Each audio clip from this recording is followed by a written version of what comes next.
A little contact into one. Still there. Rubbing. Side by side down the back stretch, going to turn 3. Oh! Contacted Gragson into the wall hard. The veterans going to try to settle it. Overtime underway. And they are dead even. Tight, real tight, real tight, real tight, real tight. Sauter coming back on the outside. Look at Haley right there in case these guys slip. Sauter to the front, barely.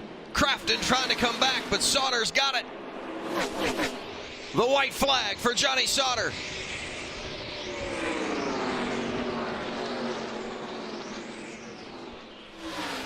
Sauter trying to go back to back at Dover. For the second time this season, after winning the season opener at Daytona, Johnny Sauter wins at Dover. Guys,